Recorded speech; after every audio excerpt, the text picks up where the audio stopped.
Okay, after some internet troubles this morning, it looks like we are finally live. Welcome everyone to Mission Top. Mission Top is a place, it is a farmstead and ranch. It is a family, my family. My name is Gary Nuila. It is also a place of ideas.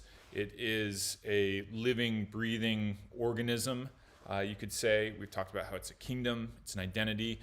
And all those things maybe sound a little bit strange for a farmstead and ranch, and that a place like this would be broadcasting a series about temples. But hopefully the more you dig into what we're about here and the ideas that we're trying to espouse, the more this will all kind of make sense as something that does have a coherence instead of just some disjointed, strange things that seem to be paired together. Thanks for those that had patience this morning as I was having some internet troubles out here in this rural location. Looks like we are finally going. Glad to see some familiar faces there on the chat, Christian and Landry, and as always, good to see anybody else that has joined us. So let us dive in to this series on understanding temples, and doing so through the Latter-day Saint temple. I have been sitting on this series with intentions to do it for over 2 years now. But honestly, it has definitely been an intimidating venture, because I felt very much like there could be great benefit from doing it, both for myself and for others. But it's a big topic, and one, especially with the way that my faith, because I am a Latter-day Saint, approaches temples. If you don't do things right, you could even get people upset with you when it comes to temples. And so I've had to play around with the way to put this together and present it in a way that I thought would be kind of unassailable, I guess you could say, in the sense of anybody being, people could always disagree or just be disappointed in something. But as far as people actually thinking that this was wrong in some way, that's the thing that I think has been overcome. And that if I am successful, this will indeed be a series that is both interesting and useful, practically useful to anybody, inasmuch as the world, as we experience it, is filled with temples. That's why this is only going to be kind of using the Latter-day Saint temple to understand other temples. But this is a series that is primarily about temples, period, not the particular Latter-day Saint temple, although again we'll use that as a contemporary example that has come about in only recent years, I guess you could say, as far as world history, and has a lively, active temple worshiping people that have only started this kind of worship within the last couple hundred years, as opposed to the millennia that some or many temples have been worshiping for across the earth. So again, I'm a little bit intimidated with this, but we're going to dive in and just get it done. The other thing that should be said here is that this, as with these series of live streams that I'm doing right now for a period of 90 days, and I'm almost halfway through that, is a series of rough draft kind of presentations. So this particular series I intend to make, I'm thinking the best format would be a series of about 30-minute presentations on YouTube, complete overlaid with images, video clips if I have good video clips for them, as well as music. And I think that will be its best presentation, kind of the full package. And this will be the rough draft to kind of develop those. And I've already done another series on manhood here, which was definitely beneficial to present these to real people, get feedback, hone the ideas in the pursuit of putting these out as a more polished series. So if you are somebody that needs the images and the music and the kind of tighter presentation in order to pay attention to something, you may want to wait. But if you're a person that's all about the ideas, then this will be engaging to you, because the ideas are all here, as you will see. And so if you want the ideas now and you just can't wait, this is the best presentation, and then you can kind of enjoy the second path through as I get these out in the future. Okay, and with that, let us dive into it. So the first temple that I ever experienced, or I have any memory of, was a Spanish cathedral when I was a little boy. My family was living in Spain. My dad was on an assignment with the United States Air Force as a pilot. And my parents were good parents in the sense that they saw the value of being in a place like Spain, of not just staying in the Air Force base, kind of the enclaves of an Air Force base, where it kind of creates a little microcosm of, American culture on an American Air Force base. But instead, we lived off of base, and they made it a point for us to travel and to see the things that Spain offers. And Spain, for any of you who are familiar with it and have a good relationship or have been there before, will know that it is just a treasure trove of culture and history and religion and whatnot. So my first experiences, again, with temples was with a Spanish cathedral. And so that very quickly tips you off that I see cathedrals as temples. I think it's within the Christian world, especially Catholic and Orthodox Christian world, the cathedral is the best representation of a temple in that tradition.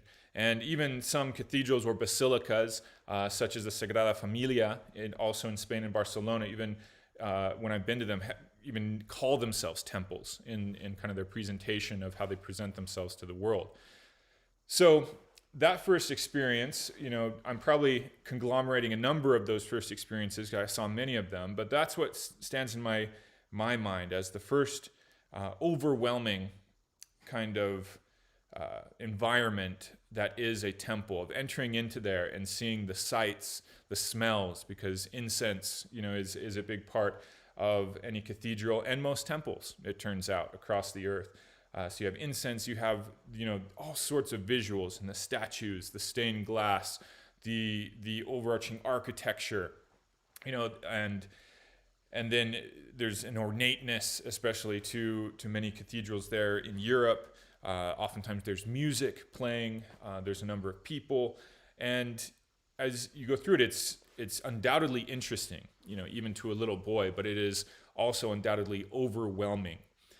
And that, I think, is a fairly ubiquitous experience with a temple, a feeling of interest, importance, but also a feeling of overwhelming information, I guess you could say. There's too much there to even start to articulate what this is all about. And so, of course, as a little boy, I wouldn't have had any of those thoughts, but I just remember as I became comfortable with what the temple experience is kind of like, over time developing that sense of, overwhelmingness of it. Because as you go anywhere and just kind of pay attention and look around, you come to find that temples are everywhere across the earth. So other temples that I've experienced are European cathedrals, Mayan temples there in Guatemala, which I've been to, such as Tikal, the temples that are there poking out of the jungles in the end of the first Star Wars movie. As the X-Wings take off, those are the Mayan temples of Tikal. I've been to the top of those.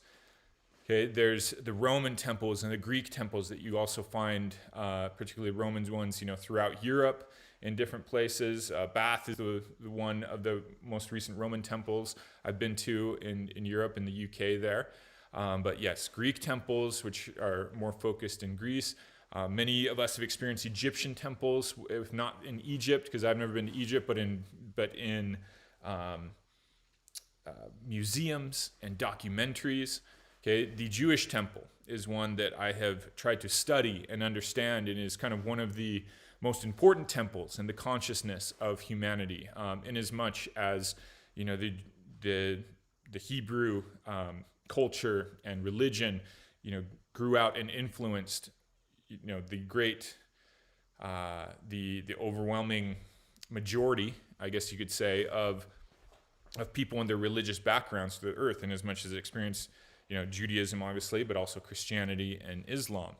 And so, the Jewish temple is very much in mind. And then it came to a point that I was able to go into a Latter-day Saint temple when I was 12.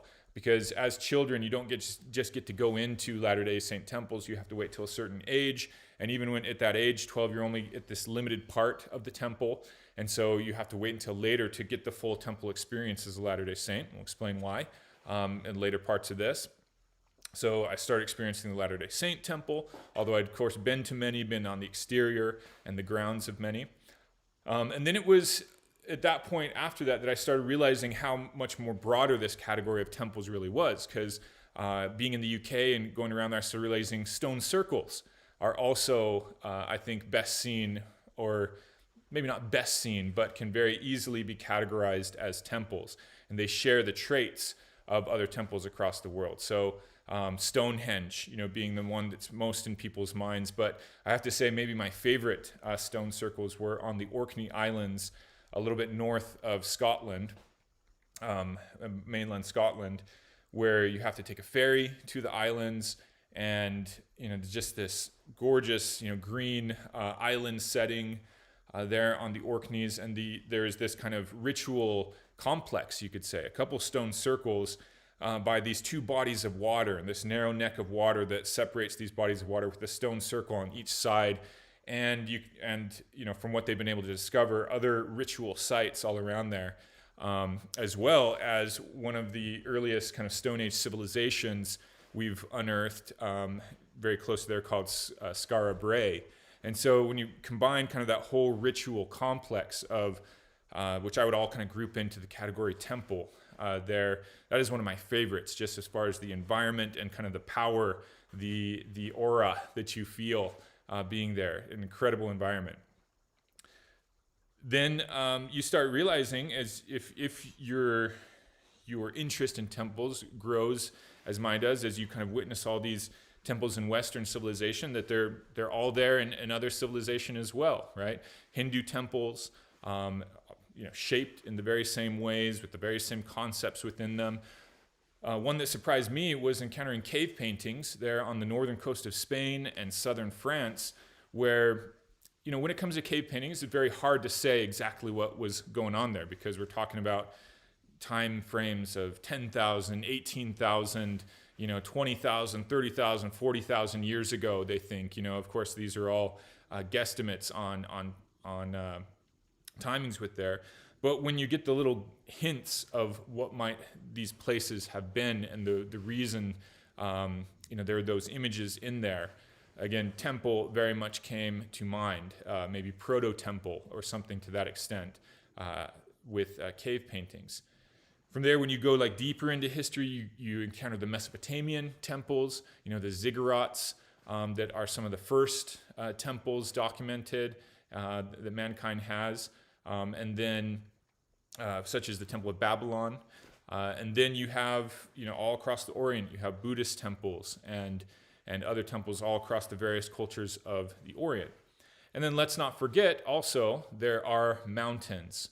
And the more you study cultures, the more you find that many, many cultures have seen mountains as sacred, have sacred sites up at the top of mountains, and that these mountains or high hills or high places very oftentimes served as temples for peoples. And when you examine yourself, if you're a mountain climber or somebody that's gone on hikes in mountains and seen the processions of people climbing to the top of a mountain, in order to feel something, right, to gain a certain experience, it's very evident why this is tied in with this general grouping of temples, especially when you look at the shape of pretty much temples across the earth, and you realize, and even they call themselves this. They, most temples or many temples refer to themselves as mountains. Okay, so when you start realizing this kind of ubiquity of temples across the earth, to me that raises questions. Right? You see differences. Of course, every temple is different in different ways, and all cultures are different. But just like with manhood, the whole series on manhood, when you start seeing in virtually every society you can look at, you find a temple. And despite the differences, you see some core similarities across the temples. I mean, to me, that raises alarm bells in my mind saying, what is this all about? What has humanity been up to if it's there virtually everywhere, right? And so at a certain point, I started paying attention, trying to see the patterns, right? The similarities, the things that you see across temples from places that seemingly had no contact with each other. Why are these similarities there? Those are the kind of questions that led to this series, and trying to understand what these places did for people. Why did they feel compelled to build them again and again? So here's some of the similarities that I've found across the temples I've experienced, and you can compare it to your experience with temples. The very first is what I put in the title of this episode, standing stones. So it's an interesting thing that if you think about what a temple is, one two-word descriptor you could give it is a standing stone. Nearly across the board, you'll find that temples are stones in particular, or other very lasting materials placed up in a vertical direction, right? I'm sure exceptions exist, but for example, I've never seen a temple that was like a pit, That would be very strange, and I've never seen it. Certainly, nearly all of them are standing stones. And some are simple as, standing stone circles in the UK where these great boulders are just put in a vertical direction. And the crazy thing is, just by doing that, boom, we feel different towards them, right? You have millions of people still go visit these standing stones in the UK and kind of ogle there and feel the power of these stones that are just stones placed in a vertical direction, right? But that's the incredible thing about temples. It does matter that people have done that and took the time to do that. And instantly you sense this means something, okay? And so as you look at temples across the board, they nearly always are stones placed in a vertical direction. And if you start looking at how often we do that as a society, start thinking of all the stones you can think of placed in a vertical direction. You see that this is something that has stayed with us and is just a normal part of society we don't even really see anymore. It's so ubiquitous. Gravestones are standing stones. You can find markers and signs of all sorts that are standing stones. All sorts of monuments are just standing stones. And so and again, a mountain, very much just a standing stone. So you see how that one core feature is something that is nearly ubiquitous across the culture as marking off something important, right? Setting apart a place or something as being more important than the general mundane things that surround it. So that's very important, and we'll get a lot into that. But other similarities, again, I already said this one, but they're nearly always compared to mountains. And many mountains have acted as sacred spaces, proto-temples, etc. Very often you find that the temple is seen as a connection place between heaven and earth. And heaven, the concept of it in our kind of modern way of thinking about things is sometimes becomes so, abstract that it's hard to see back to kind of the more ancient conception of things, that when you're talking about the connection of heaven and earth, literally a mountain is exactly that, right? Earth makes up the mountain, and the heavens, we're referring to the skies, the heavens, the clouds. And that's usually where the gods lived, right? Was up in the more airy, cloudy, wispy places of the world. And so a mountain is the connection point where they most meet. And from that point, in a more abstract way, temples across the world, again, doesn't matter if you're in Asia or the New World or things like that, you'll see them compared to or likened to a connection point between heaven and earth. Very often the temple is seen as a body, right? A body that the Spirit of God can dwell in, or the gods, because we're talking about both, some temples have to do with multiple gods. Many temples are focused on a single God, but many societies have not been monotheistic, so you'll find various types of temples, all meant to be a place that the spirit of that God could come and dwell in. And so you'll also hear temples referred to as houses, right? A place where a God can come and dwell in. It is their house. It is their dwelling place. Very often you see across cultures that temples are seen as the center of the world for many places. If you look on a map, maybe maps that they've made, you find that temple as the center place. And a great example of that is the Jewish temple. Even to this day, Jerusalem is still seen by many as the center of the world, right? And then when you get to Jerusalem, you see that what's at the center of Jerusalem, it's the temple, right? And what's at the center of the temple, well, you kind of have the temple complex, and at the center of the temple is the actual temple structure. And then what's in the center of that? Well, first you have a holy place inside the temple, and then you have the holy of holy place. So you can see there's this concentric space building down to, and what's in the holy of holy place? Originally it was the ark, right? And what was in the ark? And the ark there's different ways of conceiving it, the Torah or the covenant. Originally it's the Ark of the Covenant. So what's the covenant? It was that relationship, this agreement that had been made with God and this people in a very different, unique way. But there you see, at the center of everything, at the center of their world, is this covenant. So here's a hint of how temples work. The most important things go more and more to the center of a place, and the center of a place is the center of a world, right? It's the most important thing to the people that have that temple. And it's interesting how with nearly every temple, you'll find that there are concentric, holier places.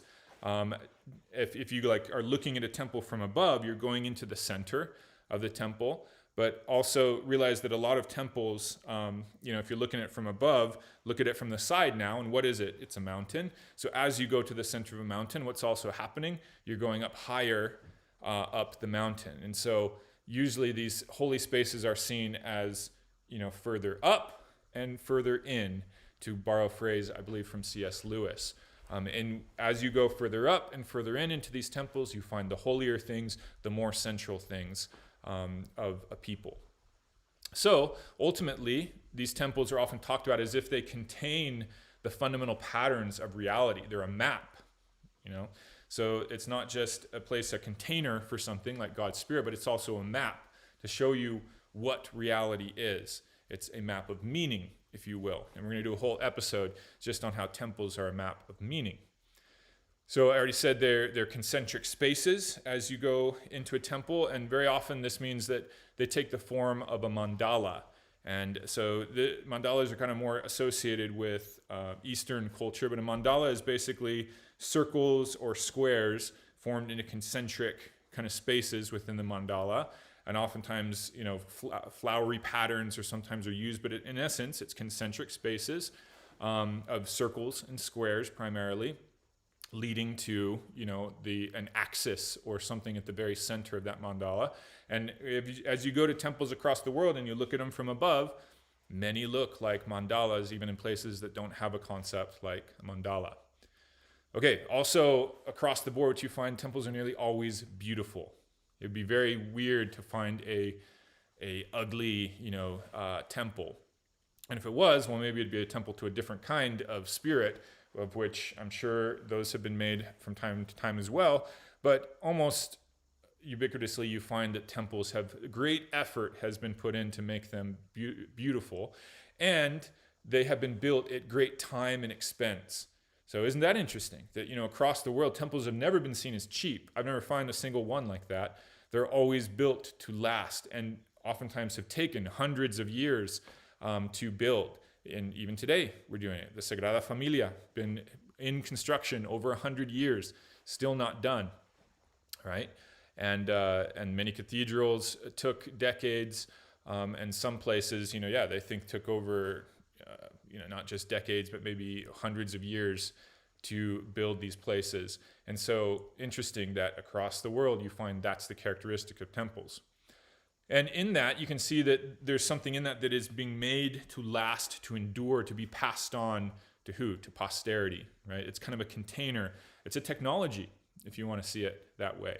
Technology that contains information to pass on to those after you, right? To your posterity, principally. So you can see there's a great care tied up with temples, a care targeted towards posterity, but oftentimes a care targeted towards the ancestors too, because very often in temples you find around the temple or things, burial grounds or rituals tied up with the temple itself that have to do with those that have come before, with the ancestors, the spirits of the ancestors, etc. So you see this direction in time in temples, both directed towards posterity and ancestry. Very often temples are built in special settings across the earth. It's not enough to just build it anywhere. That's why so many temples, you go to places, whether it's a monastery type temple like in Asia up in the mountains, and you see in a picture these misty mountains in a place, or at raised up places above cities. It's nearly always that they're associated with again a feeling or an event, or a feeling and an event, tied together, something it has to have, that kind of aura, that power associated with it. And so it's by no surprise that that's why people like going to these places, because just by being there in the setting in general, there is a power, there's a meaning kind of glowing in the air, if you will, around temples. And again, you find that all over the world. In temples, not everywhere, but in so many places you find altars in temples. And by the way, all these things I'm saying, again, you'll find in the Latter-day Saint temple, and as much as we're going to be using that as kind of a contemporary example of temples. On those altars, nearly always there's some form of sacrifice that was made. The sacrifices are nearly always tied up with food and a ritual meal directed towards the gods. Again, inviting a god to come and be with you and commune with you in this space. So you're sacrificing, you're sending up, usually by burning things to the god, so that they want to come and participate, be with you, and are pleased with the things that you have given them in the form of food. In almost every temple, you'll find costumes and ritual clothing. If not everybody's wearing it, at least some people are tied to costumes. So that means you also have a cast of people usually doing the things in the temple. So you have priests. Very ubiquitously, you'll find processions around the temple, leading to the temple. And almost always you'll find music with those kinds of processions. In these temples, enacted or demonstrated in some way through mural or enaction or drama or those kind of things, you'll find a creation or an origin story. Very often temples are sometimes seen as like the navel of the world itself. If you can imagine kind of where things are, everything emanates from the world, or a primeval mound that the world came into being from. And you'll find very different versions of some sort of origin emerging from the temple, right? You'll find incense associated with many temples across the world that, smell, but also this notion of smoke that can fill spaces, and oftentimes seen as in a cleansing way, but also something that's being sent up, upward as incense and smoke rises. So smoke in general, very much tied with a lot of temples. You'll find all sorts of cleansing or purity type rituals surrounding temples, that this is a different kind of space. And in order to enter the different space, this holy space or this sacred space, there has to be some sort of cleansing or different thing done by the people that are going to enter into the sacred space. Then with so many temples, you'll find these concepts of pilgrimage, that people come from very long distances or whatnot to come and be at the temple. So, the pilgrimages that are in most of people's minds today are to Mecca, right? Where, again, very much a temple. You have things like the Camino de Santiago in Spain and France, which leads to a cathedral, a temple at the end of it. The more I've seen in recent scholarship on Stonehenge, they think that people were coming from all over the UK to come to this one site because they find animal bones and things that were brought maybe for sacrifice. Again, so much of these older places is not known. But at the very least, they could tell that people were coming from very long distances to be there. So there's a sense of pilgrimage tied with that place. And to this day, even when you're taking a trip to go see the Sagrada Familia in Barcelona or something, today we have kind of desacralized so many things, and we're just going to go see a cool place, right? That's kind of how we describe it. But at the end of the day, there is very much the notion of pilgrimage tied up, even with you visiting places like this across the world just for their kind of touristic appeal, or at least that's what you think you're up to, right?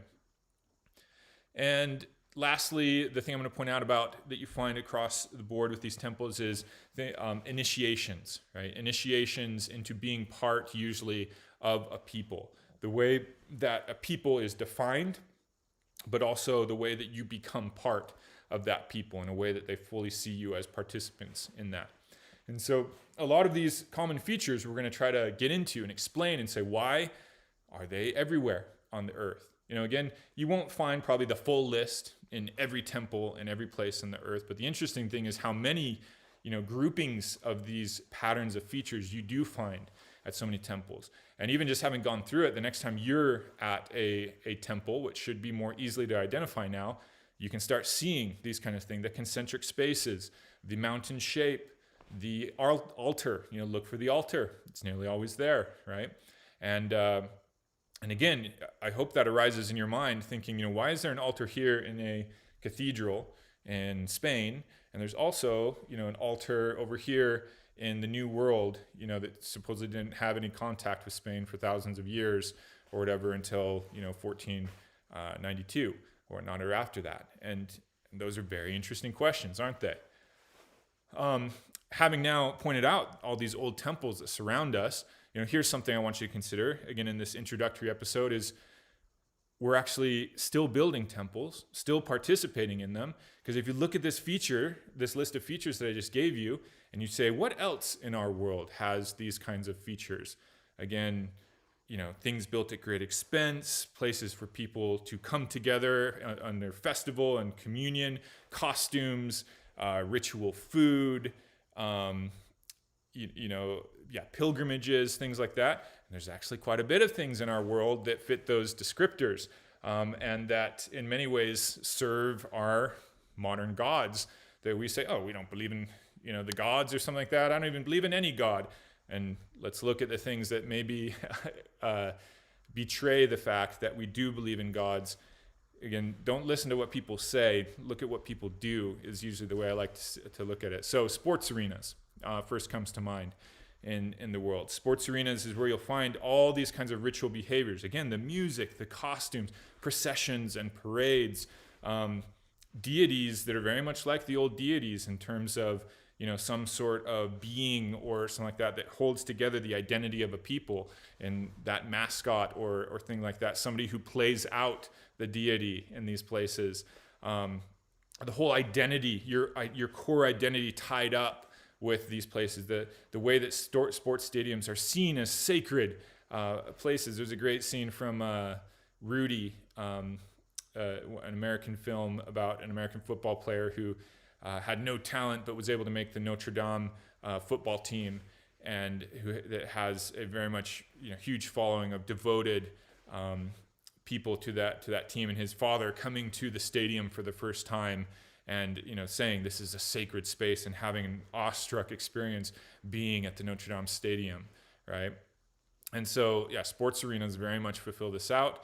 I brought this up the other day, but Disneyland, when you look at the grouping of features, should say that this is a ritual complex, where people come to have a profound experience and communion, to kind of commune with there's something that is deeply important to them and their identity and their formation of who they are. How many people, when it goes down to it, have a deep-seated part of them, their formation as being, the Disney stories.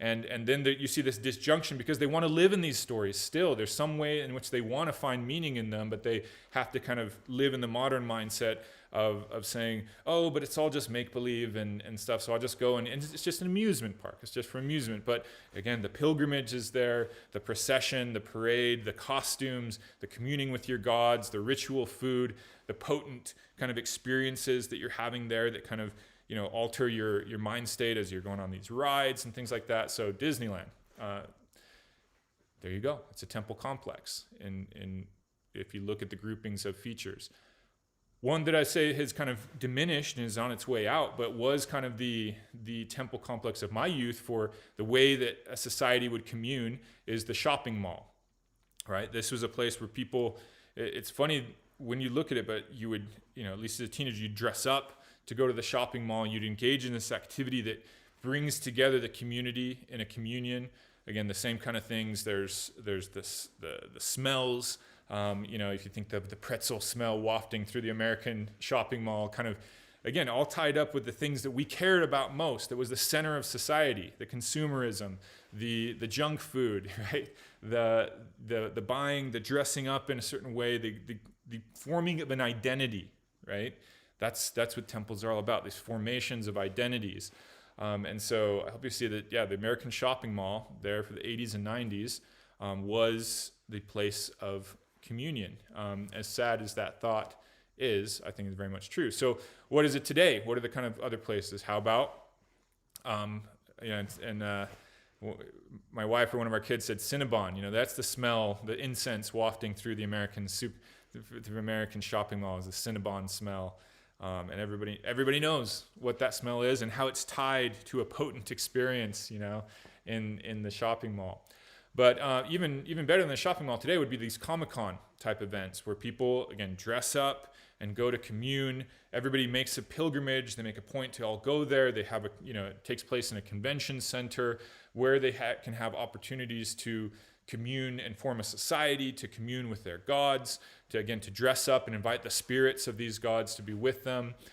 There's rituals kind of that take place with these events. And again, people are looking to have a deep, potent experience of formation of identity and communion of other people into a community and a people. And why do the things today look like this? And nobody would consider these temples, right? But so it's important to ask, why do all these things have the features of all this, while at the same time people can't even recognize them as temples anymore? And it has to do with this way that we physicalized and materialized the world and chased away, all the gods and spirits out of the world and convinced ourselves, there's no more gods or spirits. That was all make-believe. Maybe there's one God or something. I just worship one God. But then you find people, deeply yearning for more potent experiences. And so how does it come out?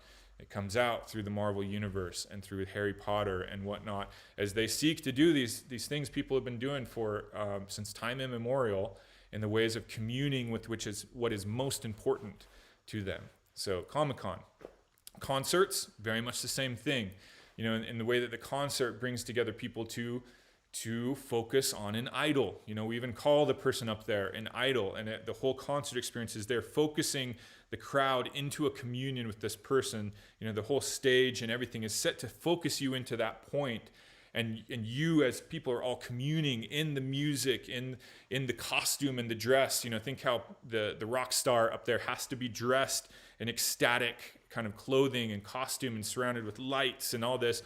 Why? So that, again, people can have these potent experiences of identity and communion, and how much people care about, yes, I am a fan of this band. I've been to all these places. This is a core part of my identity. Right, the story that I'm trying to share in. They know everything about, they've studied, they know all the facts, everything about these people that they're there to, in essence, worship, adore, and commune with, right? The Washington, D.C. National Mall in the United States. There's no pretension there. I mean, these are Greek or Roman-style temples with people in there, whether it's Washington or Jefferson or whatever, that are, they're standing or sitting in the very way that that Roman or Greek temples had a god there. And the whole purpose was, you go there, you offer sacrifice, but you're there to commune with the spirit of that god in those places. And so, in as much as the United States, has or had a national religion, you could say a civic religion, this was our temple complex. And you go there. You travel there, you make a pilgrimage there. I've been on several pilgrimages there in order to feel these spirits, to associate with the stories, right, of your people there.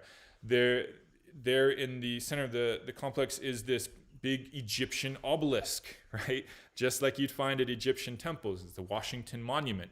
And no building around can be built higher than the Washington Monument, right? Because that's the highest thing in Washington. Oh, look, what's the name of the place? Washington, right? In as much as these are, in the civic religion of the United States, the gods there. And so you go to a pilgrimage, you kind of go to learn and commune with other people in a national identity there. So this is a temple complex, right? And so tied into that, here you go kind of from America to something a little bit darker, but recently, just a couple years ago, I was able to visit the Nazi rally grounds in Nuremberg, right? And talk about a temple complex, man, especially if they were able to finish it. I mean, it was only ever like half built, but even the places that they had built, again, were made to be these places of ritual communion. And go to, they don't even call it a museum, they call it I can't remember the kind of thing that they call it there. It's not a museum, it's like an interpretation center or whatnot. about with Nazi history and what in it, and you kind of get the images and the feeling of what it was to come to the Nuremberg rally grounds for the original members of the Nazi Party, and the way that this was looked forward to, and the way that everybody would travel from afar, make pilgrimage. You'd come there, you'd wear the dress, you'd have these potent experiences with everything, a cathedral of light, focusing in on the God, your communion with the godlike figure, which was, of course, the Führer.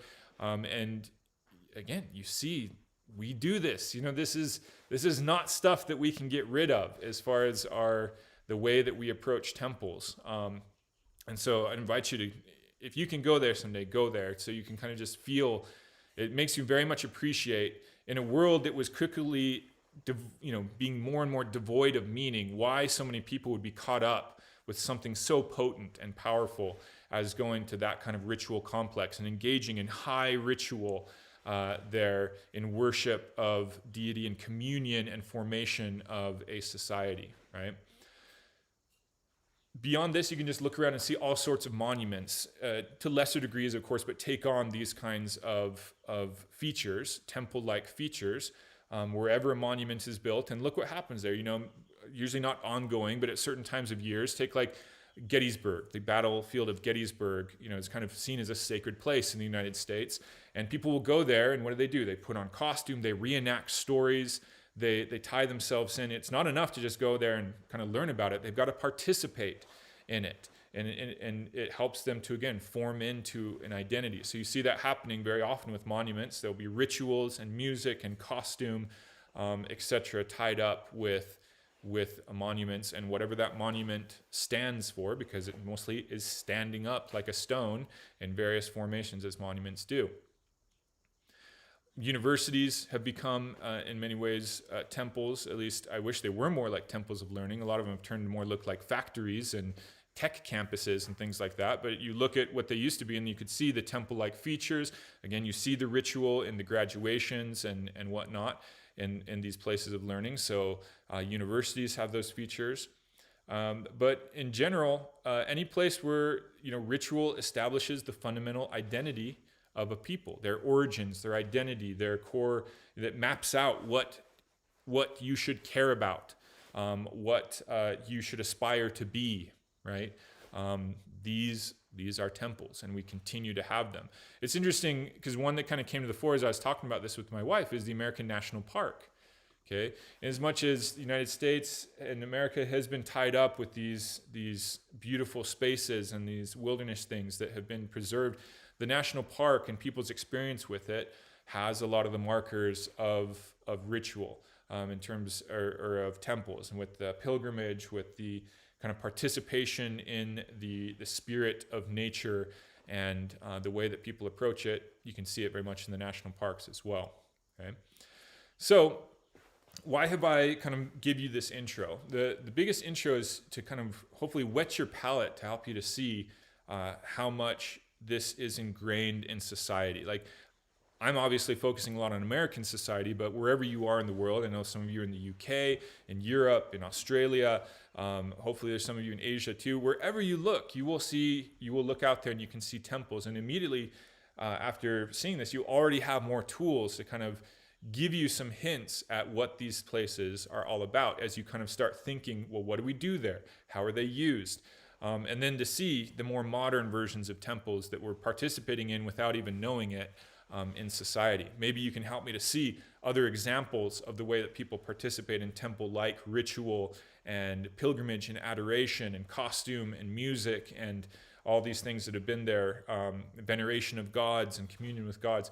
Give me some more examples that I can put into the video for the future.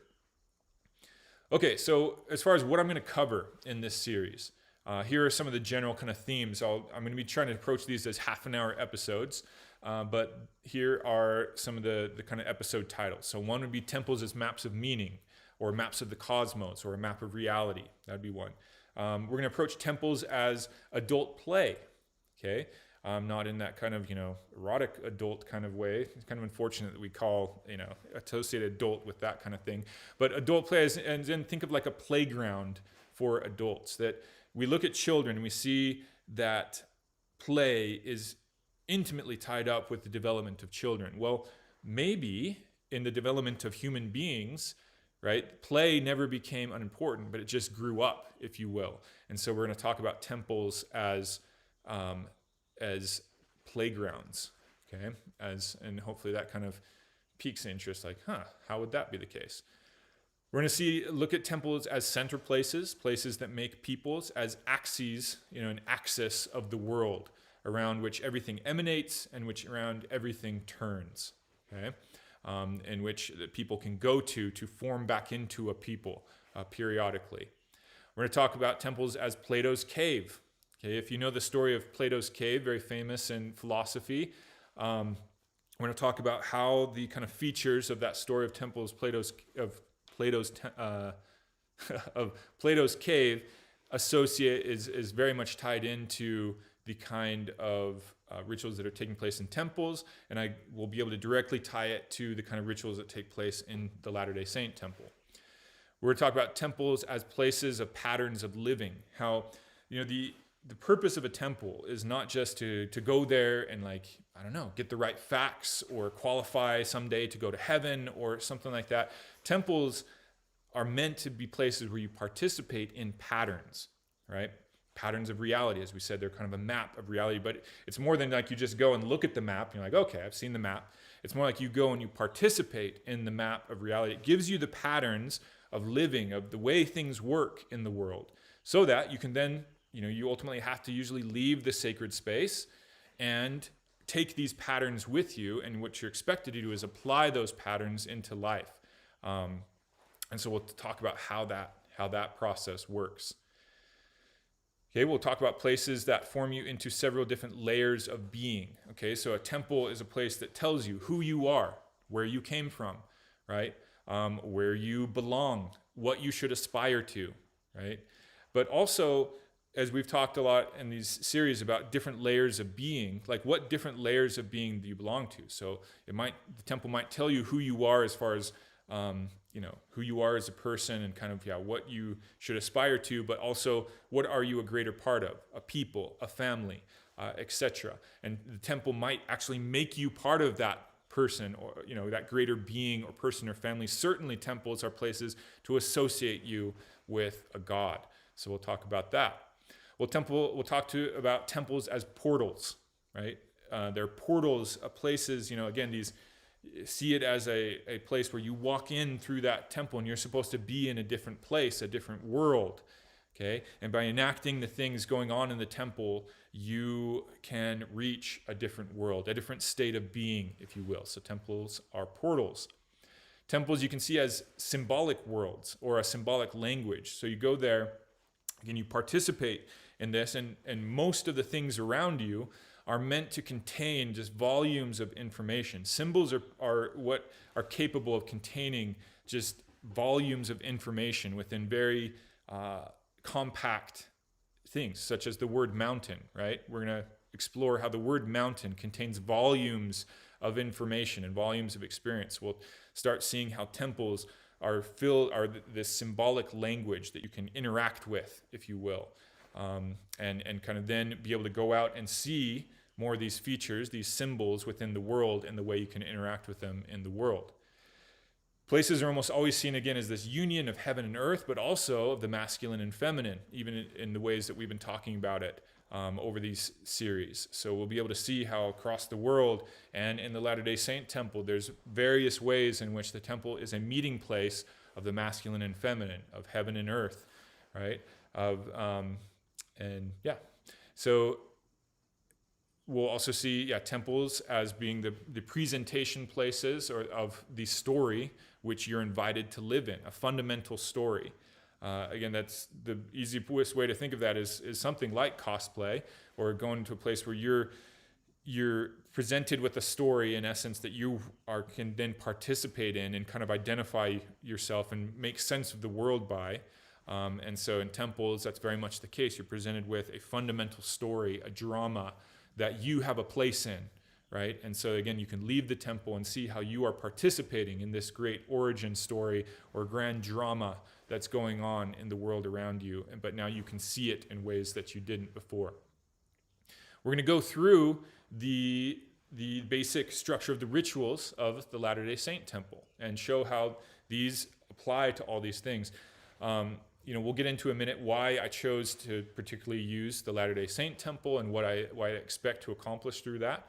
So we'll get to that in a second, but we'll be doing episodes to kind of take you through the various rituals and understandings of what takes place in the Latter-day Saint temple, to give you a good contemporary example of how this continues to be relevant in ways that you see temple worship has been relevant throughout history. And then finally, we'll even have address some of the strange things, I guess you could say, of the Latter-day Saint temple, the reason why it's misunderstood by people a lot, the reason why people look at it and it feels odd in some ways. I don't think the exteriors do of most of the Latter-day Saint temples. I think they fall very much within the tradition of mountain-shaped buildings built of stone that in some way convey a holy place, a sacred space. They do a pretty good job at that. But once people start peering what's the inside of the Latter-day Saint temples, the decor, the costumes that are worn in the temple, and it can start looking a little bit, odd to people. And so we'll address, why does it seem odd? Kind of get into that. Because even to Latter-day Saints, for those of you that aren't Latter-day Saints, the temple oftentimes in their first experience is an odd place and dare I say, even uncomfortable to some people. And so we'll kind of address why that's the case. We'll kind of leave that for last after we've laid the groundwork of what temples are. It will give us a much better frame of reference for kind of digging in and saying, why, most likely these things that seem odd will no longer seem odd, because you'll see, oh, these take place in temples across the world. Okay, so that's the basic intro of what I'm going to cover. I wanted to at least put out there why I'm making this series. Okay, fundamentally, what I hope to accomplish through this, because again, I'm making this for anybody, right? For a broad audience, and so the fundamental thing I'm hoping to accomplish to anybody that listens to this is to reinvigorate your relationship to your culture's temples. Okay. And help you realize the temples you're already participating in that maybe you don't want to be. That's part of it with some of these that we pointed out. Maybe you kind of realize, oh yeah, I am worshiping in a temple and maybe there would be a better one I could worship in. And primarily, I want you to see the temples around you and hopefully the ones that do show the most promise of still containing meaning. At the very least, you can go to these sites that are all around us, certainly in Europe, but really anywhere, and these holy places, and have a much better experience and appreciation for what went on there, what you can still even get out of it today, as we're already compelled to go to these places anyway. So you might as well get there and again have a reinvigorated kind of sense of what a temple is all about, so that hopefully it leads you to participate in other temples. So that's fundamentally what I want to accomplish out of that. This is not going to be serious about believing anything in that sense of religious belief or about promoting faith. This is not going to be about promoting the Latter-day Saint faith or anything like that, in case you're worried this is somehow, some kind of round-the-way ploy to lead people to that. No, again, I think if you find this compelling and interesting and you do participate in the episodes, you will come out with an invigorated sense of all temples and not just a particular temple. This is also not a series about, getting to the right facts about anything. That's one of the kind of most dangerous thoughts that you can have in going into a temple or a cathedral or something like, oh, I'm here to get the right facts about this place, as if it was that kind of place. We're talking in the realm of propositional knowledge. Okay, this is not kind of thing on a test or that you study in school or stuff like that. If you see a temple in the realm of facts, you're not going to understand them. Rather, I'm going to be trying to lead you more to different types of knowledge that are the kind of knowledge you get in the temple, and that's participatory knowledge and perspectival knowledge, to use these kinds of knowledge that John Vervaeke talks about. So the temple puts you into different perspectives. It has you feel what it feels like to participate in something. And at the end of the day, as far as I can tell, temples were always about transformation of you as a human being, of your development as a human being, or a culture and a culture's development as a culture, right? So if you can already think in those kind of terms, you can go and start trying to experience temples more, right? Rather than go there and think, oh, I got the right info from here. Because even with the Latter-day Saint temple and people that participate in them, that can be the temptation that you go there and you be like, okay, I got the right facts that someday will, allow me to get into heaven or something to that notion. If you do that, it's like, okay, well, what do you do with that in everyday life? And I want you to come out with things that will help you in everyday life as you participate with temples. So at the end of the day, I want you to see that temples have been these vital places of forming us as humans and cultures, calling on us to take on greater identities, to kind of lead us and say, look, here's where you are, here's where you could be in terms of your identity. Think of it in terms of children. Children develop and they progress into greater identities. Well, who's to say that it ever has to stop, like when you reach adulthood? The temples have been associated with presenting higher identities, things to grow into, ways to, progress and go through that process of development. So that's what I want you to see in temple. I also do hope that after this, you look at Latter-day Saint temples and you see them as in their place in kind of the pantheon of temples and traditions throughout the world, and that you appreciate what Latter-day Saints are doing and what's taking place in there, and how it's not weird per se, but that it is people doing earnest worship to seeking higher things, seeking higher development in ways that should only hopefully augment humanity rather than take anything away from it. And so, that's my hope for Latter-day Saints too, though, with all this, is that anybody that takes the time to kind of learn, if anybody who's a Latter-day Saint, I should say, would be looking at this from the opposite kind of standpoint of, they know their own experience with the temple, but can they learn something from looking at all these other examples of temples that then allows them to come back in to their experience in a Latter-day Saint temple and draw greater meaning and transformation out for it, or from it, I should say. Okay, who is this for then? So I've already kind of told you it's for everyone, but I am trying to cover a bunch of different audiences, and in some ways, that's one of the reasons I've waited so long to release or start making this series, is because the thought of trying to satisfy everybody was rather daunting, because I'm looking to satisfy the person that just wants to understand temples, but I'm looking to try to give things that would enhance the experience of a Latter-day Saint that's been going to a temple all their life, right?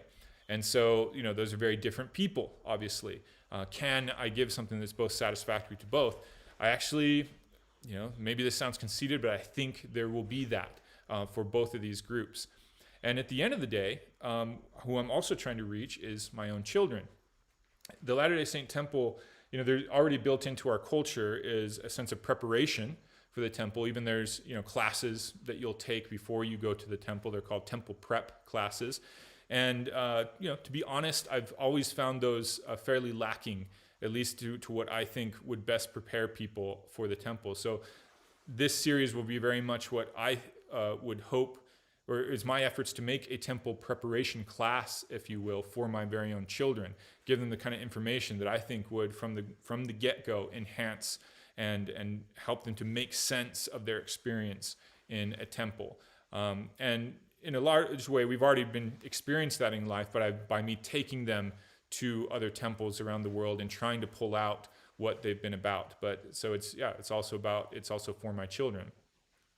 It's also for members of the Latter-day Saint faith who have left the faith, and who sometimes their reasons for leaving had something to do with their experiences in temples. As I've said, not every Latter-day Saint has a positive experience overall in these temples. Especially in the way that the modern world just does not prepare our minds and our put us into the place to go into a temple and draw what I think they have always been there for. And so a lot of people can go into them having been largely brought up by the culture of the world and again that kind of materialistic, physicalist culture, and gone through the regular public school systems and things like that, and they walk into a temple, and the world that they're being presented with is so utterly foreign to them that it feels deeply uncomfortable, right? And here's the funny thing. Here's the thing to think about. If anybody, like virtually any child today or anyone growing up, went into a temple, a holy place today, and they come in and they don't know what it's all about, but there's some people helping them. They say, oh, well, you need to put these black robes on, if you will, and then we'll take you to the appropriate place. And so they put on these robes, and they're led into this big, vast hall where a feast and a banquet is put out.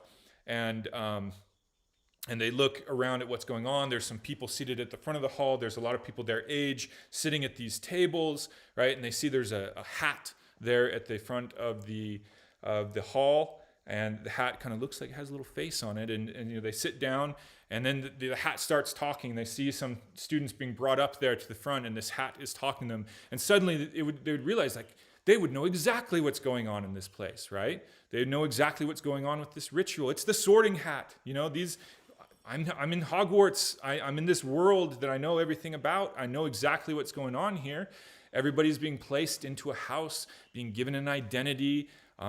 It turns out I'm a wizard. It turns out I'm a wizard or a witch or whatnot. I'm laying that to help you to see that culture does prepare people to be embedded in certain worlds, right? And so if there was a temple such as that and people went in there, again, that's where, like, the Harry Potter world, people go there and it's not odd at all, even though there's all sorts of crazy things happening.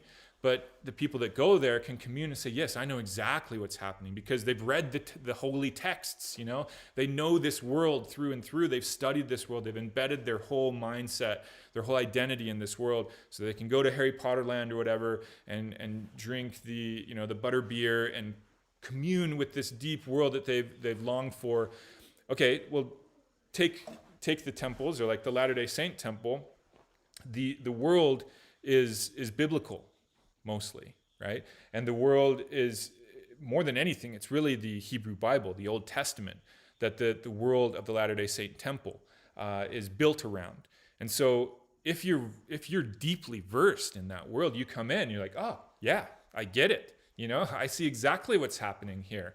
Or at least you have something much more like that. Where if you're not familiar with that at all, if you don't have those concepts, if you don't, just like in Harry Potter, if you didn't know what the sorting hat was and Hogwarts and this big dining hall and things, and black robes that everybody's wearing, it would look pretty strange, wouldn't it?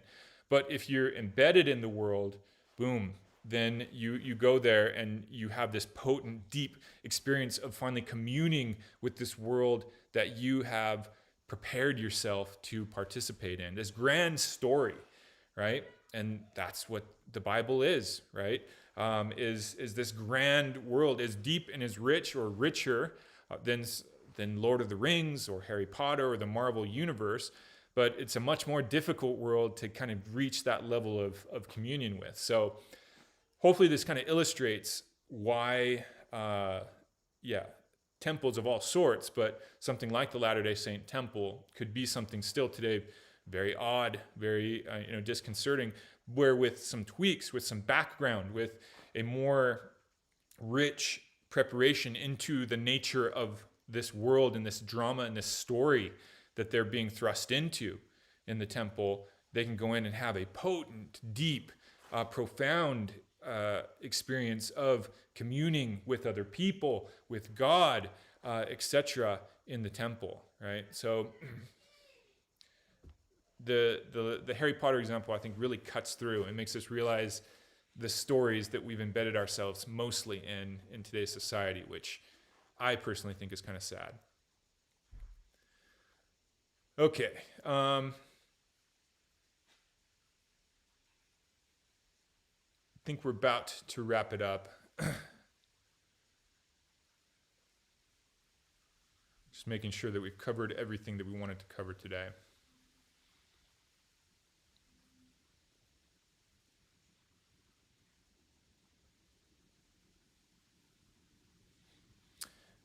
There's probably one last thought of anybody particularly that is a Latter-day Saint in this. I'm hoping those of you that aren't Latter-day Saints can already just see the value. In as much as you might be interested in any temple, you would still be here curious saying, yeah, I'd like to know what the Latter-day Saint temple is all about, and that I have you at least curious.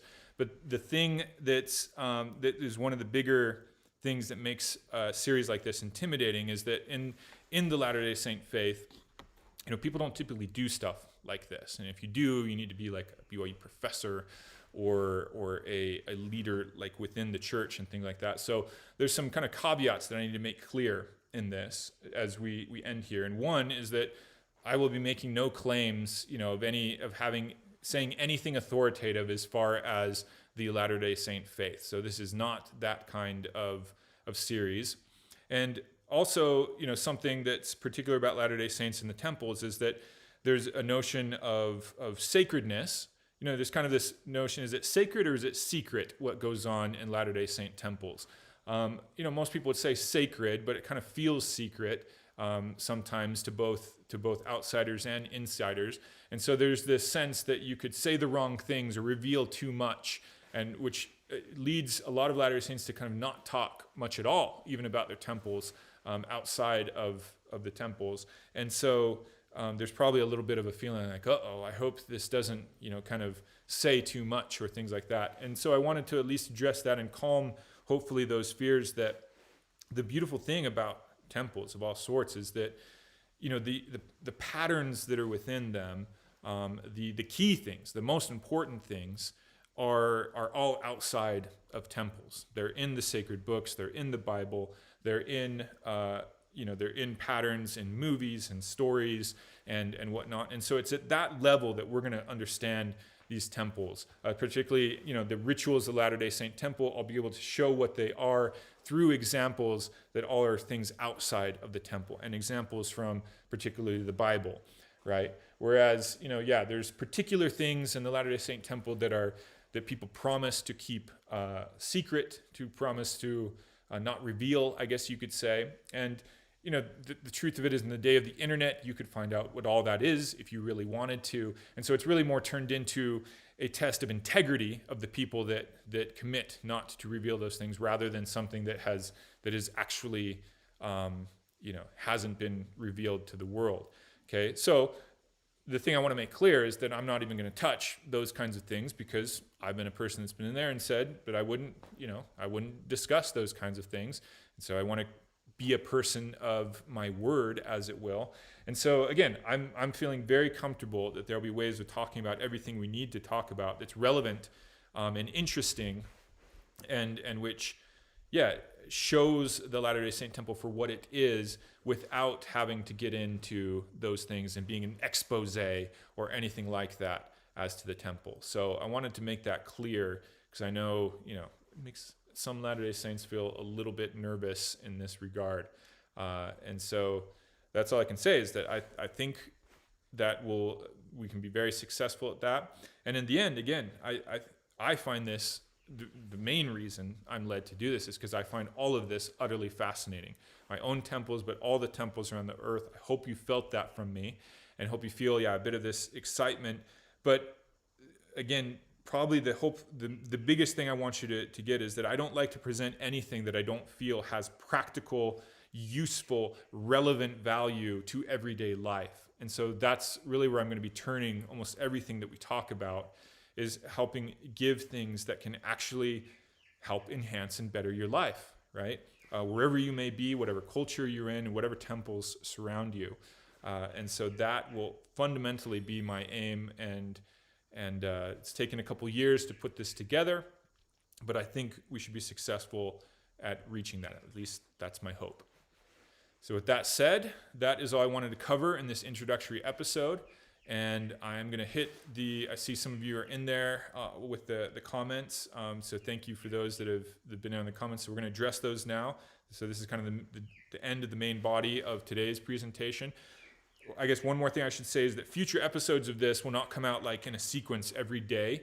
I might get one more tomorrow, but then for reasons of scheduling and where I'll be this week, there'll be some other episodes Wednesday, Thursday, Friday of this week, and then I think next Monday we'll be back into this series. But we may not hit it every day. This is a series that may come out over the course of 3 weeks, and not every day of these live streams, which take place Monday through Friday at 11 a.m. Mountain Time in the United States. Not every episode every day will be one of these series on the temple. We'll kind of hit it over time. If you look back in the history, this is much the same way that the series on manhood was presented. So with that, I think we've covered all the introductory things, and I look forward next time opening up with the episode as temples as maps of meaning. Okay, let's see what you guys been saying to the in the chat. So Christian says, I've been to a pagoda, like on the left in Yangon, Myanmar. It may even be the same one. Looks exactly the same. A very intense place. Yes, and I love looking at pictures of any temples. There is a series right now on HBO Max called Sacred Spaces. I think it's what it's called. And it has like 4 episodes. One covers Asian temples. Another one covers synagogues. Another one covers Christian spaces. And maybe there's only 3 episodes. It's 3 or 4. But I'm working through that series and found it very compelling. And yeah, everything about things, the architecture, the beauty, but especially the meaning behind things. Again, they're such intense places because there's so much there. There's volumes and volumes of information in most any temple. Like even Stonehenge, again, it's just these stones. They're in a circle, right? But you go there and it's not just stones in a circle. There is information here. It's the way that the stones have been placed. It's the way that there are concentric circles. It's the fact that there's some stones outside the circles. These ones look more like uncut stones as opposed to the cut stones of the actual circle itself. And then of course it ties into the seasons and the equinoxes and the way things have been placed, and you find that there is a grand deal of information in these places that make them intense, overwhelming kind of places. So I'm glad that you have that same kind of experience. And again, when I have those, I'm just like, oh, I love this. I want to delve into this. I want to get into the profundities, if you will, of this place and really try to plumb the depths. So you say, yeah, pretty sure it is that one, the Shwedagon Pagoda. Yeah, it's I've never been there, by the way. Would love to go there. I haven't been to a lot of Asian temples, some basic Buddhist ones in like Hong Kong or Japan, but not much more than that. So looking forward much to learning more about those religions. By the way, there's a lot of good religion YouTube channels on YouTube now. One I've looked at is called Religion for Breakfast, very scholarly, but one I recently subscribed to, let me pull it up to make sure I get it right, that I have been finding a lot of use in is Let's Talk Religion. Does very good on a lot of Muslim, a lot of aspects of Islam and various different types of Muslim faiths. And so, but beyond that, religion in general. So I've been enjoying that. So just in case any of you want to go deeper, this kind of stuff, as I've told you before, Jonathan Pageau, I think is the best place to start with these kinds of things. The Symbolic World is his channel.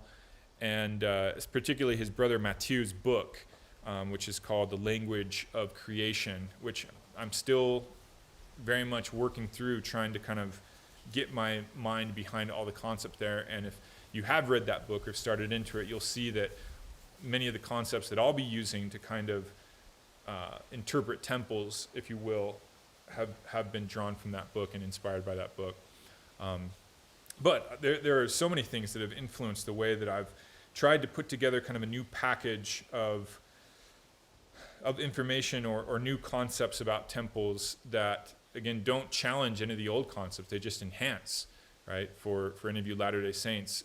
One thing I wanted to say more in the main presentation, but it's worth saying here, is that, Latter-day Saints, one strength and weakness of us as a people is that we're a very hierarchical body, and very easily there can be this sense that nothing can be said if it doesn't come from above, right? And in terms of authoritative things for the church, things that like say what is kind of doctrinal or official position. That is the case in the Latter-day Saint faith. But what that turns into is that a lot of times people stop saying anything that hasn't just been said from above. So kind of the last place you'd go for a new idea in terms of Latter-day Saint doctrine or faith or anything like that would be like a Latter-day Saint Sunday school on Sunday, because you're just kind of expected to say what's just been said a million times.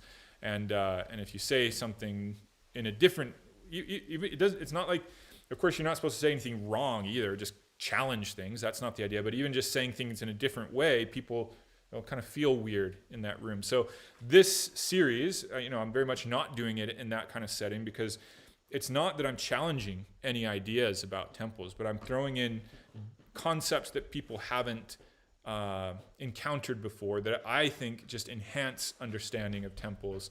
And again, we'll be looking at patterns that are there across all sorts of different temples, which is why I think they're good concepts. They're useful concepts, right?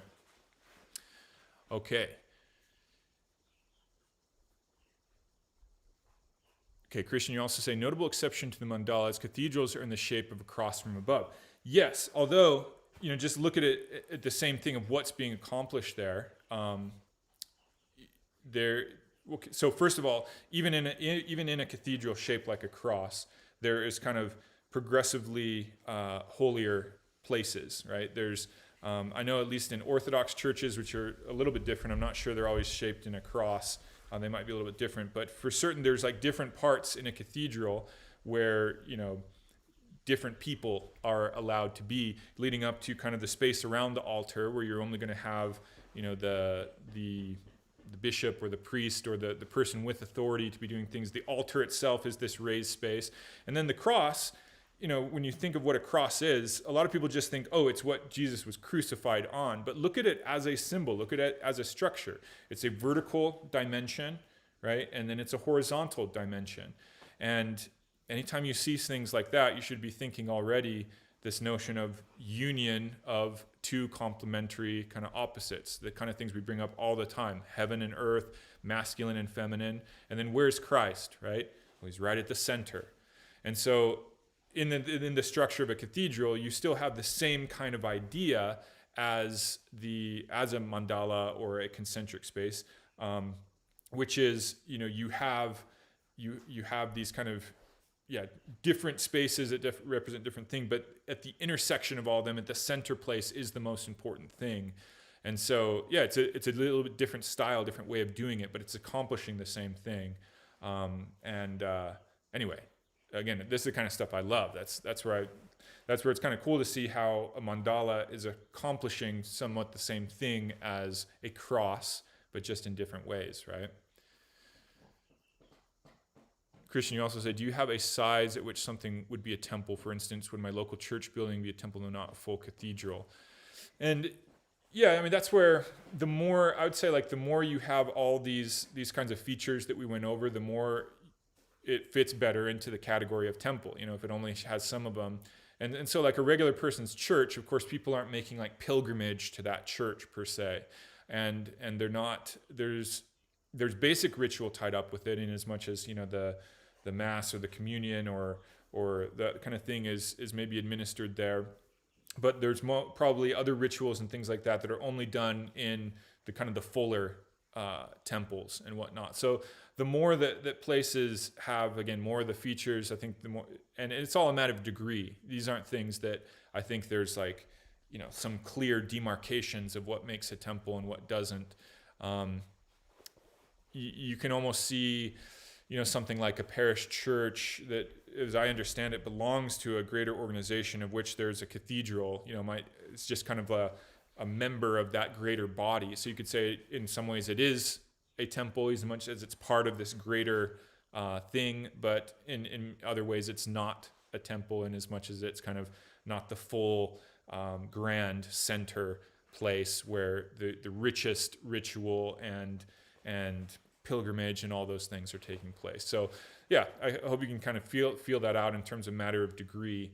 And it's difficult sometimes, because maybe you have a monument that maybe even when it started, was put up as a monument, wasn't exactly supposed to have all these things around it, but over time that monument comes to be a place where people come and perform greater rituals, and more people do it, and it starts to be this place where people come as a pilgrimage, and soon enough you have this rich landscape of things happening around this monument. And so now it probably qualifies much more as a temple than when it began. It was just it was something much less so. So that's the way I would look at it. Wist, glad you could join us with your not being able to be here at the beginning when we weren't starting because of the internet issues. So glad you could join us. So isn't the modern world that killed the little gods of everything? Japan does it pretty well while in modernity, but they revere nature. It's probably linked. Yeah, so I do think it's the modern world. Like, a good way of putting it is kind of as we broke in more into the scientific, physicalist, materialist mindset, we started chasing away more and more the gods, right? We started saying, like, we don't have a place for you anymore. We don't have and we kind of chased them out of the woods. Now, when you go to the woods, it's not this place filled with sprites and fairies and places. It's just the woods now. And in fact, oh, look, here's, this scientific classification moss here that you study it like a scientist or something like that. Or at least that's kind of your inclination you get. But on the other hand, the gods and the powers and the spirits never really went away. They're still there if you start opening yourself to experiencing them, right? And like you say, I think Japan does a great job at that. That's where I think anime movies have really engaged myself and my children, because a lot of them have those kinds of little gods and spirits just back in there as a natural place, a thing in the world, right? And you kind of see how they operate. Some little spirits that just coalesce around a certain kind of tree, right? And they kind of behave in certain ways, or little creatures in the woods, or different kinds of spirits that can come into different kind of spaces. Spirited Away, is full of this kind of stuff, right? And so that's a great example of showing how some cultures didn't lose it quite as much, and having that greater identification with nature as being the where a lot of these spirits have their dwelling place, definitely can keep them alive in you. And so that's an exercise to do, even bring it back to temples, to kind of prepare you to go into a temple and feel more, commune with the spirits in the temple, would be to go to the woods and just say, instead of looking at this like just a physical place of photosynthesis and soil development with microbes and this and that, I'm going to instead come into this woods and try to just see what I feel the fear of that dark place, the ominous nature of that little corner of the woods. Feel the little magical feeling when you see that green moss, and mushrooms growing, glistening in the sun, and you start paying attention to those kind of things again. And I think that actually puts you in a better state of being to go to a place like a temple and also feel and experience the things that you're supposed to experience there. So, good points. Christian, I guess that there's natural temples as well, like Uluru in Australia. I don't know that one, but there's different places. Like, we've all been to the places in nature that just have an either holy or unholy kind of feeling to them. Like, a good example of the unholy kind of place would be, I have on one of my recent videos that we put up this year, a few months ago, we were in this hike in southern Utah in these canyons where there's this one place with that's kind of full around with this dark water that's echoey. There's kind of crows were there, and it just had this dark, unholy kind of feeling to it. And so once you start feeling out those kind of places, you can see how, then there's other places in nature and natural places that feel like that. So I don't know if this, if the Uluru place in Australia is like that. I'll have to look it up and see exactly what you mean. But at least that's worth pointing out that spaces kind of have a natural sacredness to them or not. And that's why you'll find that usually, like anywhere there's a stone circle, for example, in the UK, you kind of look around in the landscape and you're like, oh, I can see why it was put here, right? I had that experience several times being there in the UK. Chris Neiman, what about the Pentagon or massive company headquarters like Apple or Google's? Oh, for sure. For sure, these kind of places are like that. And notice how there's rituals tied into these places. There's ways that people treat them, things that you can do and can't do, kind of people that are allowed, pure people and kind of people at these places, wouldn't want to allow in their kind of places, people that don't think the right thoughts or do the right things. So you can see how, basically we are religious beings, right? There's no way of getting around it. And so if we convince ourselves that we're not religious, it will come out in just ways that we can't predict. And so for sure, I think that's a great example I should add to my list is places like company headquarters. And again, like the Apple one, the way that Steve Jobs was kind of meaning it to be something that was tied up with him, right? His identity, it was made at great expense. And it has this symbolism tied into it. It's this circle, right? Which Apple has always been tied up. Notice like Apple, the very notion that it's an apple, which you have to read is tied into the Garden of Eden. And as you get more into symbolism, you would feel out why Apple would very much make a circle building rather and be tied up with an apple. In their quest that they've always their old motto used to be like think differently and whatnot, and who's leading their company and things like that. They've always been more tied into a little bit that the kind of circular, let's say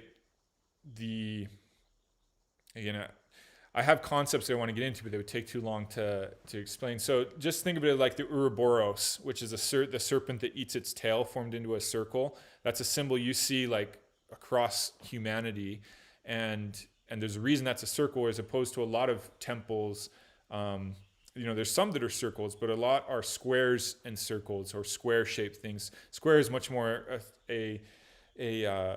a symbol of stability and space, of dry land, whereas a circle is much more tied into, kind of a changing process, something that, that breaks a breaking down process, if you will. Just like, again, the apple was this thing that created a transformative breakdown in society and whatnot. So yeah, it's just to show that there's reasons, we cannot escape meaning in our lives. Symbolism happens. We live it out.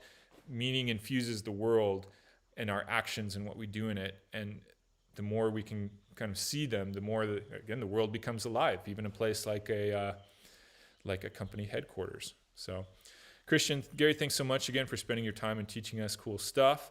Happy to do it. I mean, I love this stuff. This is, again, what I do when I don't have to do anything. I do this.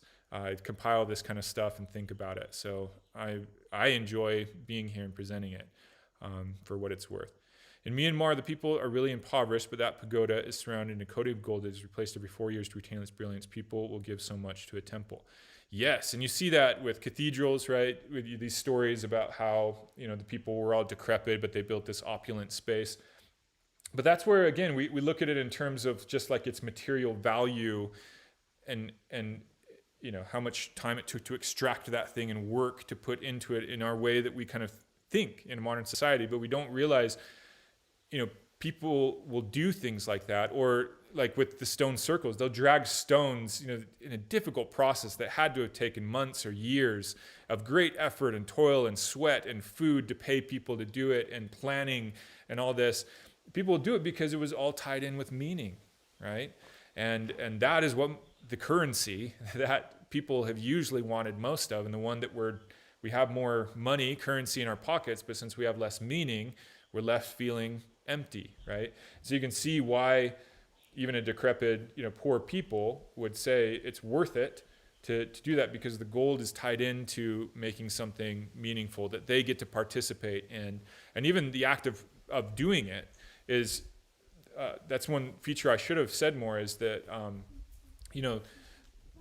generally, I think large swaths of people have participated in the building of these things. And again, we focus sometimes on, it was all slave labor and these people were forced to do it and stuff like that. I'm sure there's some of that, right? But I think a lot of times it was people willingly doing it And certainly, again, in the Latter-day Saint tradition, you find that exact thing, and how meaningful it was to the people to, I mean, there's the quintessential story is that in a certain place in the United States, in I believe Kirtland, the people were smashing their china in order to make a lustrous plaster to put on the outside of the temple because it was the best they could do, right? And what's a little bit sad actually is that in the Latter-day Saint tradition, some years ago they turned from people participating in building their buildings in the temple and raising the money for their building to a system where everybody is tithed and pays into the church. But now construction companies and people like that build the temples and build the buildings, and that's one of the things I'm going to get to. I'm going to have a last episode giving my humble suggestions and stuff like that. I say like that takes so much of the meaning out of a building or a sacred place, is the fact that people sending an electronic transfer from your bank account into the church's general funds is not the same experience of going there and chiseling out the stone and sweating and giving one out of every of your 10 days or something to go and work on your sacred space as a community. I mean, it's not even close. And so in the efforts of efficiency and things like that, I think we give up too much in the modern world. And that would be one of the things I would say, with my own tradition, I would love to see change, is people's ability to participate in making these spaces again. All right, Ginger, this is a very interesting topic that I find hard time explaining to people that have little knowledge in historical worship, religion, etc. You explain deep knowledge in an easy way to understand. Thank you, Ginger. Like that's one of kind of my goals in life, is to take things that I see, like scholars or things that are difficult for me to understand, and I have to spend a lot of time trying to wrap my head around it. I kind of talk about how I have to circle around ideas again and again. And one of my things that I love to be able to do is to try to find the examples or the ways of saying things that the rest of us, just regular people, can internalize and understand much more easily, while still preserving the potency of the ideas. So it means a lot to me that you would say that. So thanks for that, and I will keep on trying to do that ever better. That's why I think ultimately the series will be best presented with images. Like if I would have had this whole time images of temple after temple and stone circles and a little bit of music, to kind of set the ambiance, hopefully you can imagine how this would have been much more potent and much more information conveyed than I can do with just, spouting words here. So, bear with me as this is a process in which this will become better, I guess you could say. So, but I appreciate you telling me that. Enrique Pereira, do you think more Latino or Spanish names are ones that I can actually pronounce? So I'm always happy to see those, as opposed to ones that I'm embarrassed at slaughtering because I can't pronounce. But do you think the landscapes of the USA have influenced LDS temple and theology? Thinking of the Mormon Trail pioneers and how that affected religious imagination in the century. Yes, for sure. It's both the Latter-day Saints, you should see it's the synthesis of the Bible with the American experience, right? And so a lot of the stuff makes sense when you look at it in that way. Take our first temples, for instance. Look like very much kind of not colonial buildings, but buildings like you would see on Harvard campus or something like that. So they were trying to say, we're trying to build a temple, like the best building that we could, but what are they doing? They're using American styles and conceiving what's the best, most beautiful building we could build. And so the temple itself, like the original ones, didn't even look like a lot of people would think a temple would look like, especially an ancient temple. But again, they were doing their best job at trying to combine the concepts of the Bible and what a temple should be with who they were as Americans. And so even, the fact that the Latter-day Saints had to flee persecution and travel to these vast spaces to eventually end up in this desert land in Utah that they have to then kind of turn into a thriving oasis. I guess you could say, just naturally they identified themselves with the Exodus story in the Bible, and kind of saw things through that lens and stuff. So again, when you're trying to understand the Latter-day Saints, just think, okay, who were these people? These were people that were largely operating at the frontier of America, even when the very origins of it are there in New York State, not in New York City, not in the, sophisticated, universities and clergymen with training at Oxford and Cambridge and stuff. We're talking about people with, very little education, operating there at the kind of frontier of society, but deeply religious, deeply versed in the Bible, and deeply American in a lot of ways too. And so, as things develop, you can kind of see this union of American ideas with the deep dive into kind of the basic biblical concepts and basically biblical structure. And in the vein of how things proceed in America, you end up with something kind of new, kind of a new combination of things, right? And that's one way of understanding the Latter-day Saints kind of from an outsider perspective. So, and even theological concepts have to be kind of seen in the light of the vast expanse and kind of potential of the American frontier. For example, here's one where the Latter-day Saints envision both the Garden of Eden and the New Jerusalem being here in the Americas, right? And they were seeing it in unsettled parts of the Americas when it happened. So it's not like they were saying, oh, we think the New Jerusalem's in, Boston or New York City. It's going to be in this place that's out there in this grand potential of where a new sacred place, a new sacred city could be built. Ultimately, we weren't successful at building it. It still stays out there as like an ambition, a possibility. But you can see how you're taking people having an American experience here in this grand new continent and new world that was still just getting going, but deeply devoted to the biblical structure, the Christian structure, and deeply also embedded in, there was great religious fervor, you could say, of all sorts going on at the time as well. So anyway, hopefully that's a way to kind of get you a little prepped to understand Latter-day Saints as we kind of developed into what we are today. And with that, I think we've exhausted all the comments and questions today. Thank you for joining us today. And again, I'm thinking we'll be able to dive into the first one of these tomorrow, but not Wednesday, Thursday, and Friday. Will be something a little bit different for this week, and you'll see why. Probably a little bit shorter presentations, and so I'll just kind of leave that out there as what that's going to be.